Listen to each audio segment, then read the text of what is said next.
মধ্যপ্রাচ্যে যুক্তরাষ্ট্র ও ইরানের মধ্যকার দীর্ঘস্থায়ী সংঘাতের রেশ এবার সরাসরি আঘাত হেনেছে আঞ্চলিক অর্থনীতির মূল চালিকা শক্তি সৌদি আরবের উপর।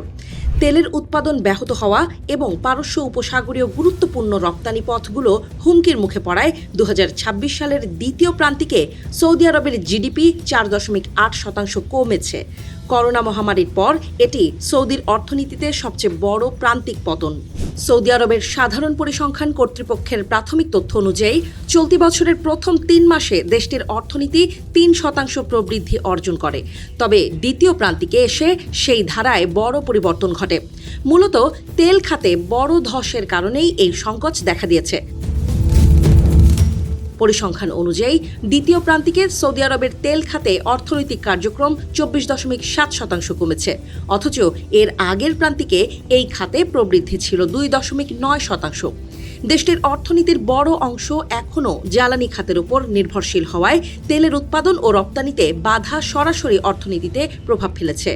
তেলের বাইরের অর্থনীতিতেও ধীর গতি দেখা গেছে।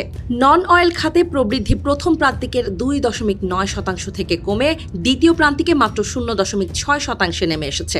এতে সৌদি আরবের দীর্ঘমেয়াদী অর্থনৈতিক সংস্কার কর্মসূচি ভিশন 2030 এর বাস্তবায়ন নিয়েও নতুন করে আলোচনা শুরু হয়েছে। এই কর্মসূচির অন্যতম লক্ষ্য হল তেলের ওপর নির্ভরতা কমিয়ে অর্থনীতিকে বহুমুখী করা। ইরান যুদ্ধের কারণে উপসাগরীয় অঞ্চলের জ্বালানি অবকাঠামো এবং গুরুত্বপূর্ণ সমুদ্র পথগুলো ঝুঁকির মুখে পড়েছে। বিশেষ করে বিশ্বের তেল পরিবহনের গুরুত্বপূর্ণ রুট হরমুজ প্রণালী বন্ধ থাকায় সৌদি আরবের তেল বাণিজ্য ব্যাপক ক্ষতির মুখে পড়েছে। সৌদি আরবের অপরিশোধিত তেল রপ্তানির জন্য এই পথ অত্যন্ত গুরুত্বপূর্ণ। যদিও যুক্তরাষ্ট্র ও ইরানের মধ্যে প্রাথমিক সমঝোতার পর জুনে এই পথে তেল পরিবহন কিছুটা স্বাভাবিক হয়েছিল, তবে পরবর্তী সময়ে নতুন করে উত্তেজনা তৈরি হয়। যুদ্ধের আগের তুলনায় সৌদি আরবের তেল উৎপাদন এখনও কম রয়েছে, তবে আন্তর্জাতিক বাজারে তেলের দাম বেড়ে যাওয়ায় দেশটি কিছুটা আর্থিক সুবিধা পেয়েছে।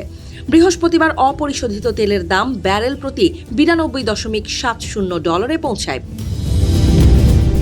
এদিকে হরমুজ প্রণালীর ওপর নির্ভরতা কমাতে পূর্ব পশ্চিম তেল পাইপলাইন ব্যবহার করে লোহিত সাগরের ইয়ানবু বন্দরের মাধ্যমে তেল রপ্তানির ব্যবস্থা করেছে সৌদি আরব। এই পথ ব্যবহার করলে উপসাগরীয় সংকট এড়িয়ে আন্তর্জাতিক বাজারে তেল পাঠানো সম্ভব। তবে সাম্প্রতিক উত্তেজনার কারণে এই বিকল্প পথ নিয়েও অনিশ্চয়তা তৈরি হয়েছে। ফলে সৌদি আরবের তেল নির্ভর অর্থনীতির ঝুঁকি আরও স্পষ্ট হয়ে উঠেছে। আন্তর্জাতিক মুদ্রা তহবিল IMF এর পূর্বাভাস অনুযায়ী 2026 সালে সৌদি আরবের প্রবৃদ্ধি 1.7% নেমে আসতে পারে। তবে 2027 সালে তা আবারও বেড়ে 5.5% পৌঁছানোর সম্ভাবনা রয়েছে। বিশ্লেষকদের মতে বর্তমান ইরান যুদ্ধ সৌদি আরবকে আবারও দেখিয়ে দিয়েছে যে জ্বালানি খাতের ওপর অতিরিক্ত নির্ভরতা অর্থনীতির জন্য বড় ঝুঁকি তৈরি করতে পারে। তাই তেলের বাণিজ্যের ওপর নির্ভরশীলতা কমিয়ে ভিশন 2030 বাস্তবায়ন সৌদির জন্য গুরুত্বপূর্ণ হয়ে উঠেছে বলে মনে করছেন তারা।